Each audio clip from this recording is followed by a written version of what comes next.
Before we get started, I just want to say thank y'all for those donations and how wonderful it is to be able to help somebody that really needs it. It's good to be part of a loving, generous church that wants to help folks, and so thank y'all.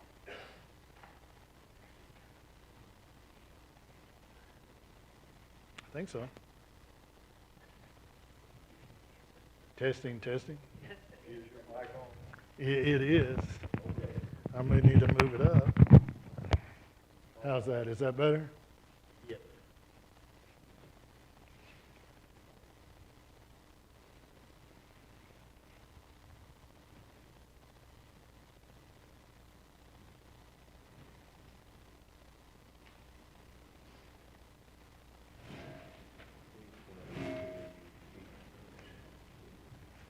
You ready?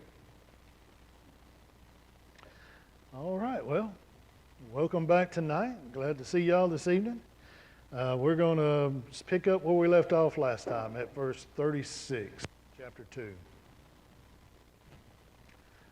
Daniel chapter 2, we've gotten this far. We talked last time about the dream that Nebuchadnezzar had. If you missed it, it was pretty amazing. Nebuchadnezzar had a dream. He refused to tell anybody. Not just did he want the interpretation, but he refused to tell what the dream was to be interpreted. And nobody could do it, of course, except Daniel. And so it got to Daniel. Daniel found out about it, and he went and prayed to the Lord. He got his friends involved, said, "Pray with me."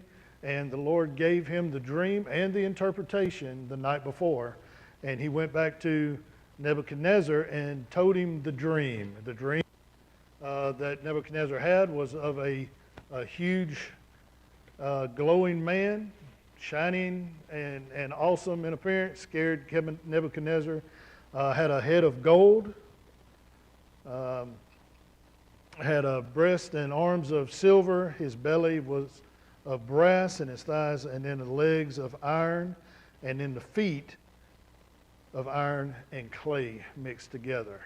And so then, the most important part of this dream was that a stone cut without hands came out of nowhere and destroyed the statue, hit him in the feet, crushed the feet, and the whole statue came down, and the stone destroyed the whole image.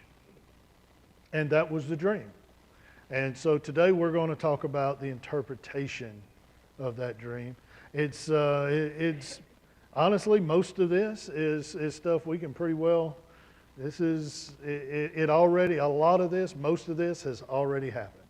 So it was a prophecy then, because this happened before all these kingdoms. But most of this has already passed for us. So we're looking back. This is an interesting prophecy because we're looking back at it, and we can see in history how God predicted all these things were going to happen exactly like they happened.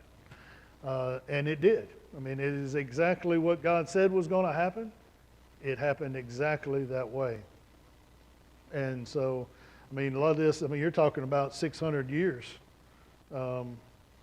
before the Roman Empire. So everything comes about and happens just like God says it would. Now, there's a little bit of this that I think hadn't happened yet.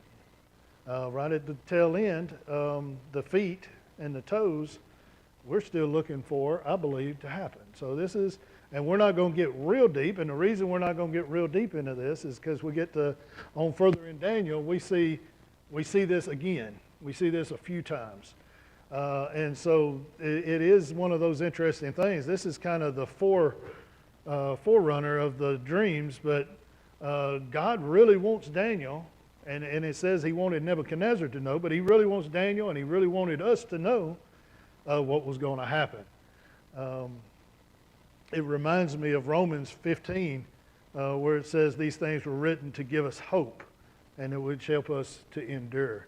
And so I think one of the main things we do get kind of caught up. It's very interesting, all the prophecy, and it feels kind of makes us feel a little special that we know something that's going to happen in the future before it even happens. I mean, It is very interesting, but you know the truth is, and this may do this more than even the prophecy we know is coming in the future, because we can see that God prophesied this was going to happen, and it happened.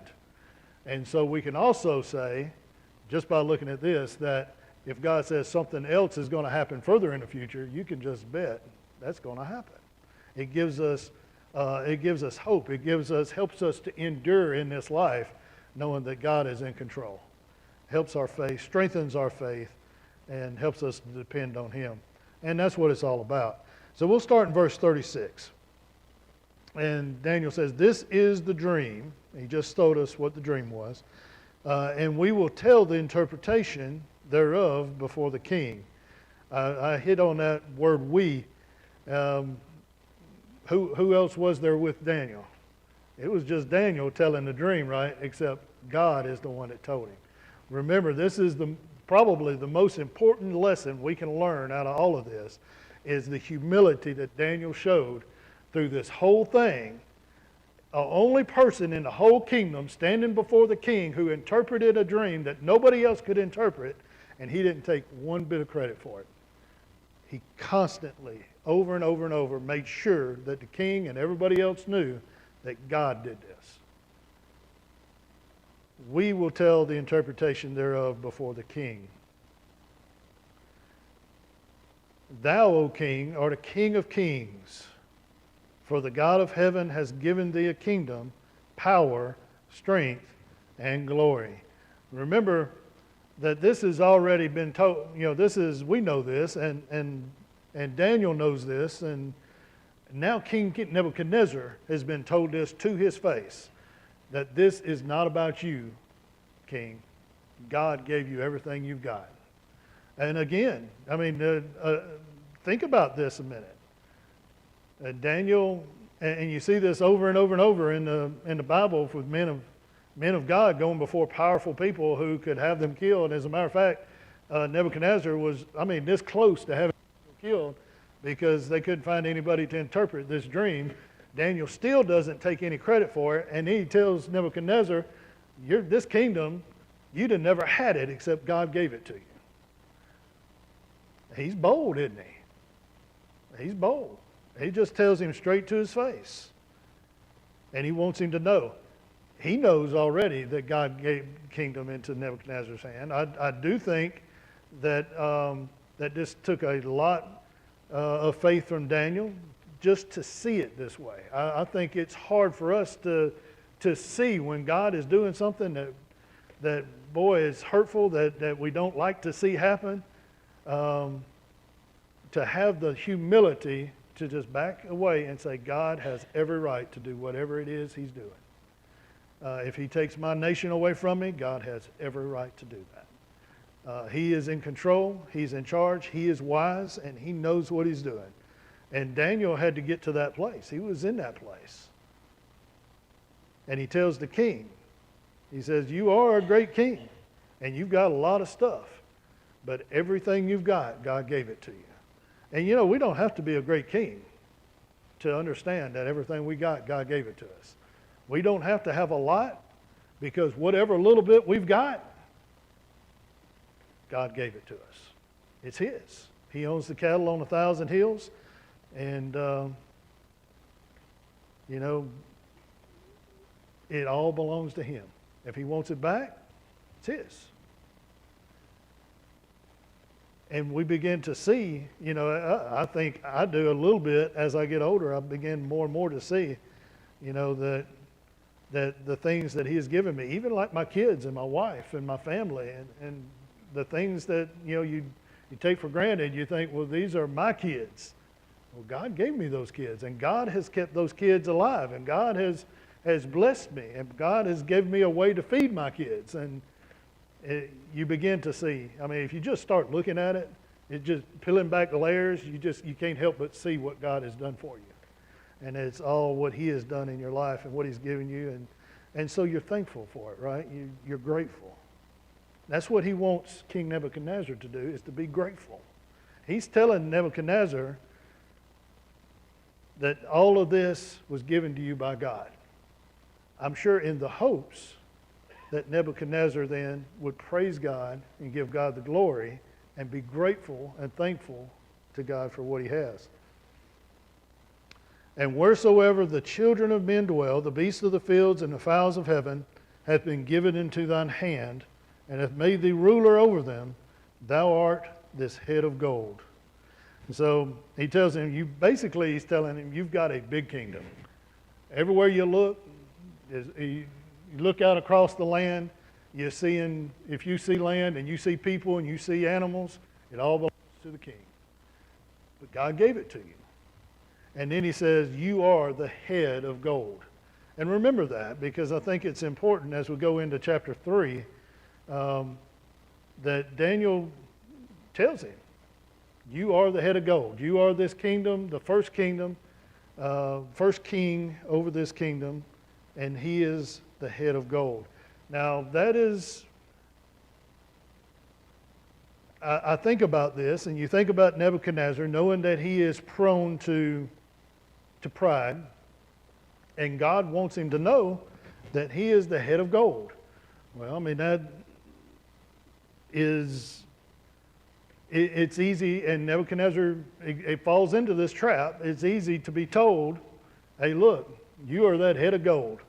You're pretty awesome. You've got a lot of stuff. You're a king of kings. You're so important that God has sent you a vision, and in the vision, you are part of that vision. You are the head of gold on this statue. That's you. And so I'm just going to throw it out there, and for us, you know, we got to be careful that we don't let pride get in our way. I mean, if somebody comes and tells you how great you are or anything like that, you praise God and give God glory for whatever it is. I mean, if you start acting like Nebuchadnezzar and let that go to your head and you get to thinking, boy, I'm something else, I'll be honest with you, I'd hate to end up on my all fours eating grass. So we don't want that, and we haven't got there yet, so we won't go into all that. But I'll tell you, Nebuchadnezzar lets this go to his head.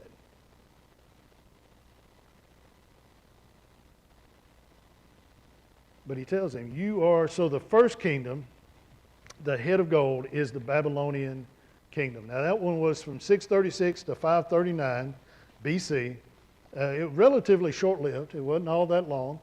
It was specifically for judgment on Israel, I think. I mean, it was basically, they come in, they took Israel, they built an empire fairly quickly, and but God said that in 70 years, Israel will be going back, and they do. And all this happens just like God wants it to happen. So it's a relatively short-lived kingdom, but it is obviously a very powerful one. It's a very rich one, and that's emphasized with it being gold.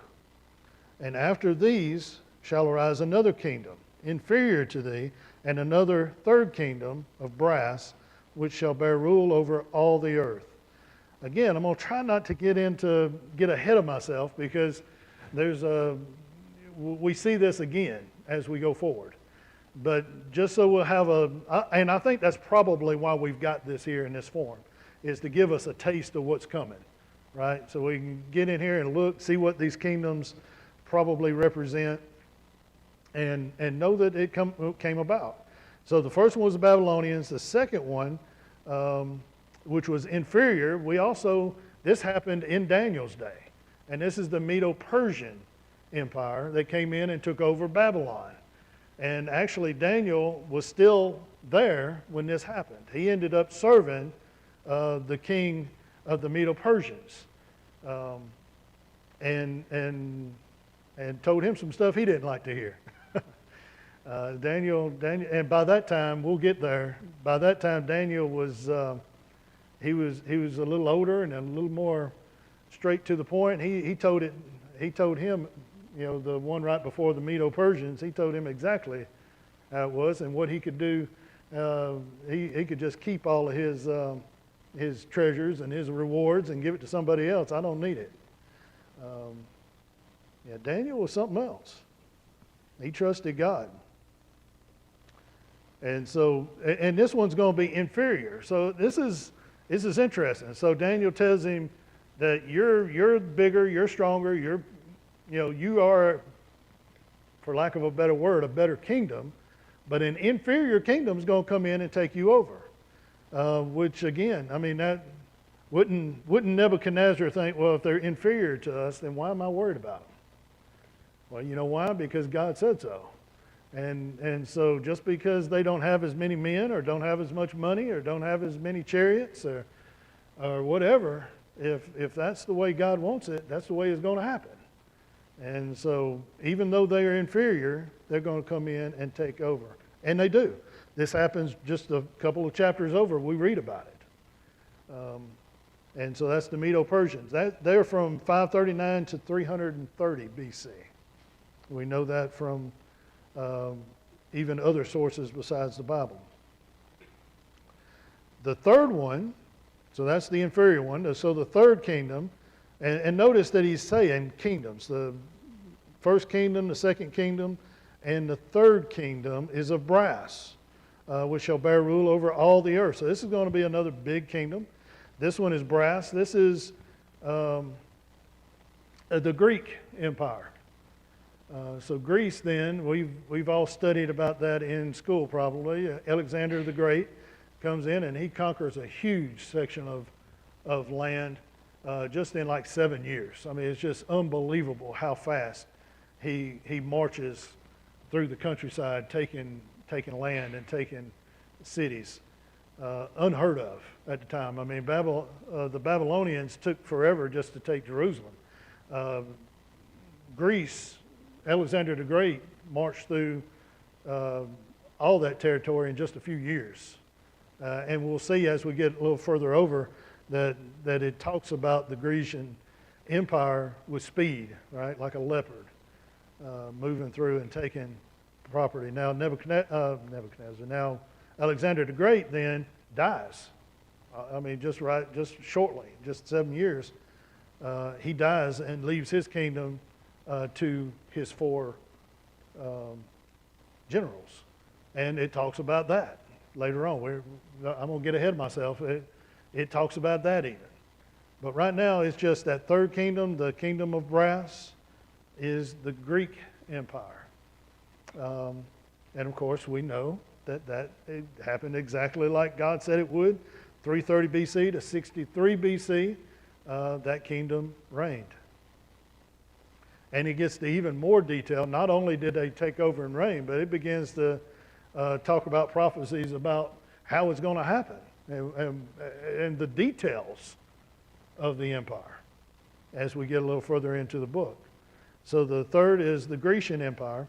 And the fourth one, I didn't read that one, verse 40, and the fourth kingdom shall be strong as iron, for as much as iron breaketh in pieces and subdueth all things, and as iron that breaketh all things shall it break in pieces and bruise. And so, fourth kingdom, of course, if anybody has been studying their history, they know that the Roman Empire was really known for their iron. They're known for their iron weapons, their iron swords and shields and armor and using that. And we also know that they really, when they marched and they put down a riot or they took a city, they were ruthless. They really stomped it into the ground when they took something over. They were known for that. And so they broke things in pieces. They subdued all things. They were a very strong, strong empire. Remember, though, that God gave them the power, didn't he? God gave them their kingdom. God gave them their resources. God put all this into effect. Maybe before I go any further, I'm also going to reiterate something I said last time that I really believe is true, that this image, this man that was built of all these kingdoms, really kind of represents mankind. This is men coming together, beginning to make empires. And there were smaller, maybe you call empires, kingdoms, but this is men coming together after the Tower of Babel. They're finally starting to get people to buy in, and it's over money, isn't it? It's over resources. It's We can gather now thousands and thousands and thousands of people, not only to fight, but to feed the people who are fighting. I mean, putting together a machine, a war machine, to go out and take property, take land. And there was a lot of pride in that, of what we're able to accomplish as human beings, right, in these kingdoms. We even see that in America today. We take a lot of pride in the power of our nation, right? And we as Christians also take pride in our Christianity in our nation, and that's what we should take pride in.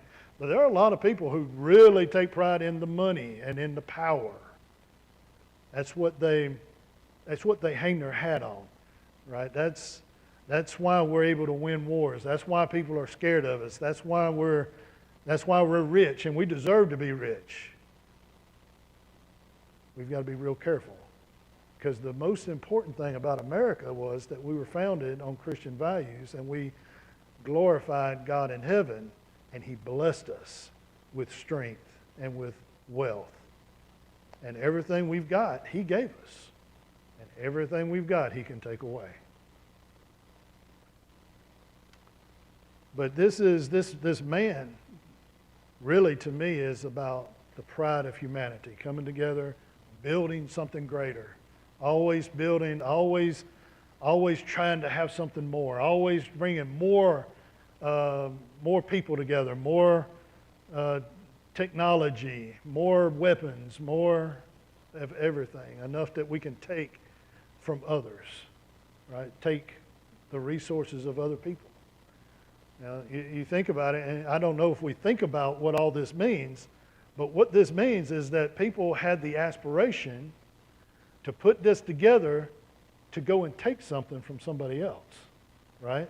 So that is an ungodly concept in itself, the idea that I want to build a kingdom by going and taking from everybody else. Take what you've got. And we see that a lot. I mean, it's still today. I mean, there are lots of people who don't mind getting ahead in life by stepping on the heads of other folks and taking what they've got.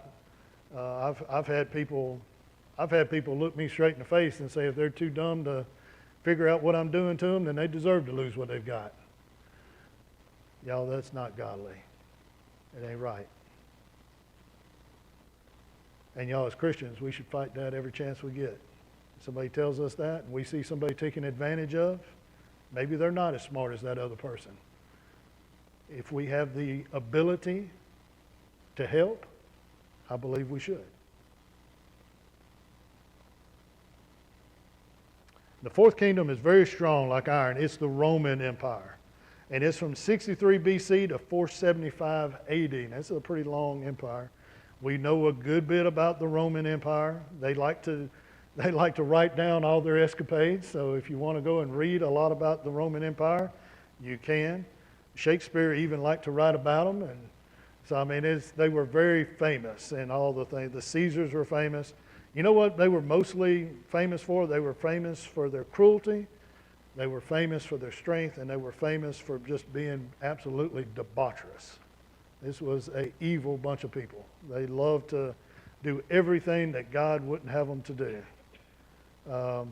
And you can probably say that about most kingdoms that have ever been. But the Romans were pretty rough. They were rough folks.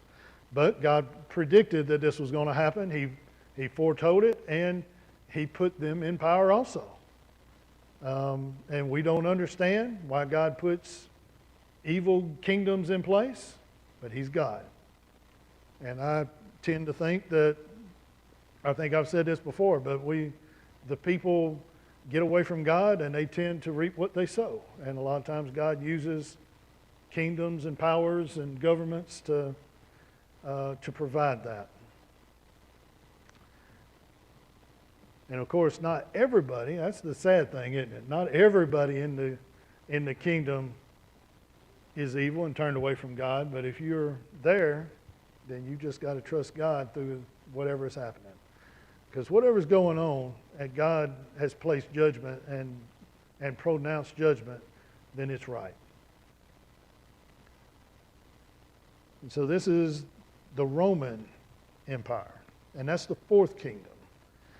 Now, 41, and whereas thou sawest the feet and the toes, part of potter's clay and part of iron, the kingdom shall be divided, but there shall be in it of the strength of the iron, for as much as thou sawest the iron mixed with miry clay. I want to just kind of point out, probably mostly for future reference, but we see some things now that we really haven't seen yet. Things that we begin to see, that some numbers like 10 toes. And if you remember, we see the number 10 in Revelations talking about the end times.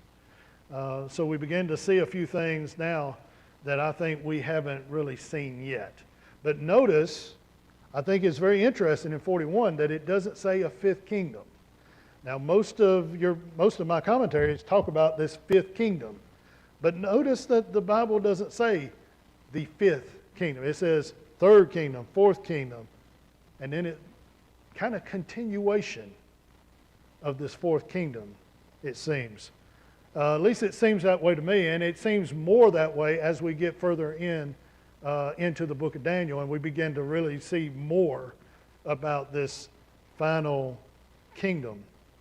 And so he doesn't actually say the fifth kingdom or the feet and toes of clay and iron, but almost a continuation out of the leg going into the foot of iron, this time mixed with pottery. And so there are a lot of different ideas out there about what this is. Now, the Roman Empire, if you look back at the Roman Empire in history, as it began to get weaker and aged, Europe to the north was part of the Roman Empire, and they began to split up, and it became Europe. And each one of these groups, a lot of them were considered barbarian groups that had asked to join the Roman Empire. The Romans didn't actually conquer them. They liked Roman rule and they wanted part of it, and they just asked to be part of the Roman Empire. And so each one of those groups kind of became early Europe. And so kind of take that for what you want to take out of it, but this Roman Empire eventually kind of broke up into what we know now as Europe. And so as we begin to look further and further, may see some of that. And Europe, of course, through the ages has had some strength and some weakness, hasn't it? It's been strong. Some of the nations would rise up and be strong, and then they'd be tore down, they'd be broken. They never actually were able to really come together. Even now, they've got a pretty open borders to each other. It's easy to go back and forth, but there's still a lot of disagreement amongst those nations over there. There's still some nationality there, and there's a lot of weakness in Europe.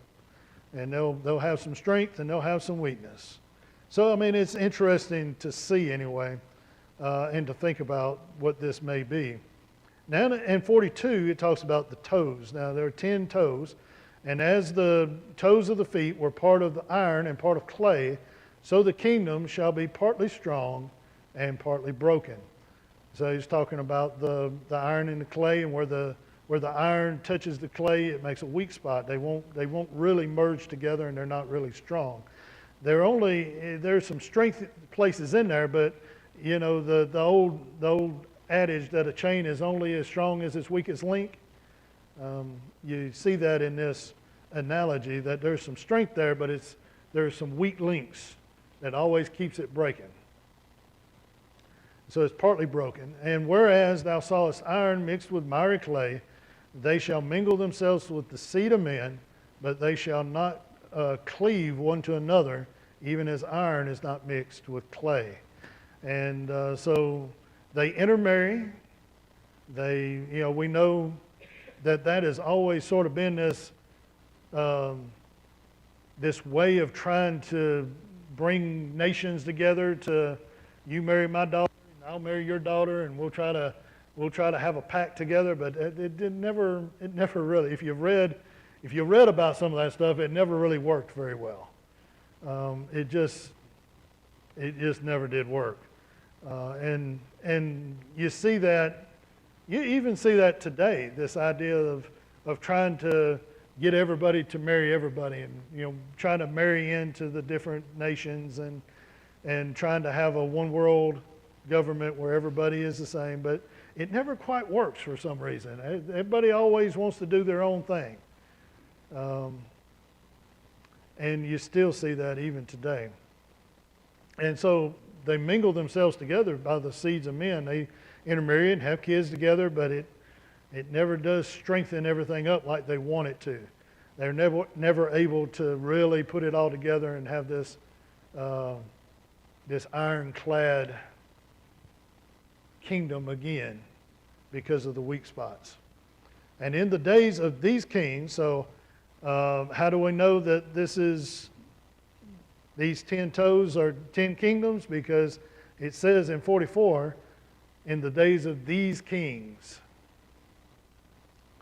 shall the God of heaven set up a kingdom which shall never be destroyed, and the kingdom shall not be left to other people, but it shall break in pieces and consume all these kingdoms, and it shall stand forever. And so we know that Jesus hadn't come back yet, so this is a future thing. These toes, at least the toes anyway, maybe the feet, maybe it's all comes down to the toes, but we know for sure that at least the toes hadn't happened yet because Jesus hadn't come back yet. And in the days of these kings, the God of heaven is going to set up a kingdom.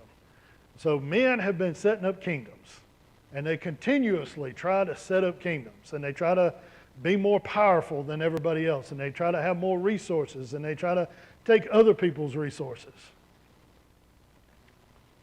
And so men have been constantly trying to set up kingdoms. But in those days then, the God of heaven, the rock cut out without hands, is going to set up a kingdom to crush the other kingdoms. And it shall not be left to other people. So we need to recognize, and everybody needs to recognize, that God intended for us to handle our business here on this earth a lot better than we've handled it. As a matter of fact, we were meant to be in the Garden of Eden, everything wonderful, never sinning against God, never having to worry about dying, no sin, eating without having to work hard for it, never getting stuck by a splinter. We were meant, that's how mankind was meant to be, in the presence of God, building a kingdom, and he was going to leave it to us. In other words, and he's been leaving kingdoms to us, humanity, for years and years and years. As a matter of fact, Israel was supposed to go out and tell all the Gentiles about the Lord God and how he's the only true God. And we should have, as Gentiles, we should have, years ago, we should have heard the message. Nebuchadnezzar knew that God was God. Couldn't wrap his head around making him Lord. He knew he was powerful. He knew he could tell secrets. He knew he gave him the dream and interpreted the dream. He knew God was powerful. He knew God was God. He said so. And mankind, over the years, God has sent years and years and years and years, God has sent that message to all of mankind that I am God. And mankind refuses to accept it. And he's left it to us and left it to us and left it to us, and he won't leave that one to us. Jesus is going to rule that one when he comes back, and he's going to crush all the others. But he break it into pieces and consumed all these kingdoms, and it shall stand forever and ever. We see as we go a little further into Daniel, again, this doesn't go into very much detail, but it begins to go into more detail. He talks about the saints of God and how he's going to give this kingdom to the saints of God, and that Jesus is going to rule over it, and that we're going to be with him. He talks about the saints in this kingdom. that it's our kingdom. And it's going to be and forever. But what's going to happen to all the ones that's not the saints in this kingdom that's not forever? It doesn't talk about them at all because they're not there. That's the importance of telling people about Jesus. For as much as thou sawest that the stone was cut out of the mountain without hands, and it brake in pieces the iron, the brass, the clay, the silver, and the gold, the great God hath made known to the king what shall come to pass hereafter. And the dream is certain, and the interpretation thereof sure. And so the last thing Daniel tells him, and remember, we're looking back on this with a lot more information than they had. This is probably to Daniel and Nebuchadnezzar, this is just as Greek as the dream was. I mean, he's telling him that this is representing kingdoms, but they have no idea who these kingdoms are. They don't know where they're coming from. They don't know who the leaders are. I mean, there's still a whole lot about this that they didn't know. But I think one thing that at least Daniel knew, and he passed it on, is that ultimately the most important part of this is at the end of this, the reign of mankind, that the God of heaven is going to build his kingdom. And it's going to be forever and ever. And it's going to break all these other kingdoms in pieces. The implication to this, of course, if kings were wise enough to see it, is that if in the end God's going to tear down all of man's kingdoms and destroy it and crush it and blow it away like chaff and set up his kingdom, the implication here is that all kings of all the earth would be wise to work for God's kingdom, right? I mean, that is what God is telling all of us through this prophecy, is that working to build mankind into this great empire and kingdom is foolishness, because it's all going to be torn down and destroyed, and God is going to build his kingdom. And we have the option of working for that kingdom, which is awesome, right? I mean, we're not in a place where that's all we can do is to work for the kingdom of man because that's all we have. No. We're in a position, y'all, of choosing whether we're going to work to build mankind up or we're going to work to build God up. So that's awesome. And he says, the dream is certain and the interpretation thereof is sure. Absolutely, 100%, positively, I'm telling you, this is what God told me, and so it's going to happen. That's how faithful Daniel was. He's telling the king straight to his face, I don't care what you do. You can kill me. You can scream and holler. You can gather all your men together. You can do anything you want to do, but I'm telling you, this is going to happen. That's the end of it. God says it, I believe it. Then the King Nebuchadnezzar fell on his face and worshiped Daniel and commanded that they should offer an oblation and sweet odors to him. Now be careful and don't fall into the trap I've heard sometimes, is that Daniel let the king worship him. The king did. He fell down on his face and he worshiped Daniel. It says so right here.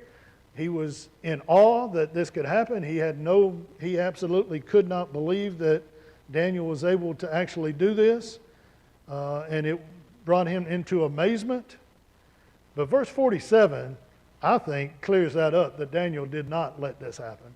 It says, the king answered Daniel and said, of a truth it is that your God is God, the God of gods. So what did he answer? He said he answered Daniel. What was the question? It was Daniel telling him, don't worship me. God did this. Right? Because what is Nebuchadnezzar's response when he answers Daniel? Well, yeah, if you say God did it, then God is the God of gods. He is the Lord of kings. He's the revealer of secrets, and seeing thou couldst reveal this secret. And so, yeah, so I do not believe for a minute that Daniel let him worship him. It doesn't say so right here, but verse 47 tells me that Daniel did just what he's done already several times, and said, "Do not worship me. God did this." And Nebuchadnezzar says, "Okay." Remember that, because as we get a little further, we just keep seeing over and over this idea. Just because somebody says, "Lord, Lord," does not mean they're going to be in the kingdom of heaven. Jesus himself said that. Nebuchadnezzar said, God is the God of gods and the Lord of kings. And he knew somewhere in the back of his mind, he knew this to be true. But he didn't make him his Lord. Then the king made Daniel a great man and gave him many great gifts and made him ruler over the whole province of Babylon and the chief of the governors over all the wise men of Babylon. And so the king did what he said he would do, gave him great gifts and made him ruler over the province. And I don't believe for a minute Daniel had ambition. Daniel didn't stay up at night trying to connive a way that he could gain power and that he could, like the rest of the Chaldeans, right? Like all these, like over and over and over we see in humanity where people just stay up at night trying to figure, letting the wheels turn, trying to figure out how they can gain power and wealth and position. Daniel didn't do any of that. He wasn't trying. At every single turn, he told the king, "It wasn't me, and I didn't do anything special." And God put him in this place because he had a place for him to be and had work for him to do. And just for that purpose, that was it. The whole province of Babylon he was put over. And you can bet, and we begin to see over and over, we see that Daniel uses his position for God. And not only that, he begins, one of the first things he does is he requests of the king and to set Shadrach, Meshach, and Abednego over the affairs of the province of Babylon. And Daniel sat in the king's gate. And so one last thing, when he was in trouble and he needed prayer and he went and found his friends and said, "Pray with me," they did. And he remembered them, didn't he? He remembered that they had a part in this. And what's interesting, again, humility, because Daniel's the one with the gift of prophecy. Daniel's the one with the gift of dreams. Daniel's the one God gave the interpretation to. Daniel's the one that went and stood before the king. Daniel's the one that got worshiped by the king. Daniel's the one that got put over all the province of Babylon. And he went and found Shadrach, Meshach, and Abednego and said they were just as much a part of this as I was with their prayers. And he set them up.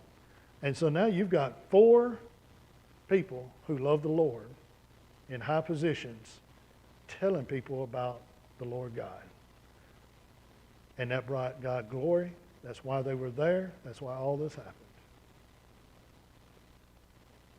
Thank you. All right.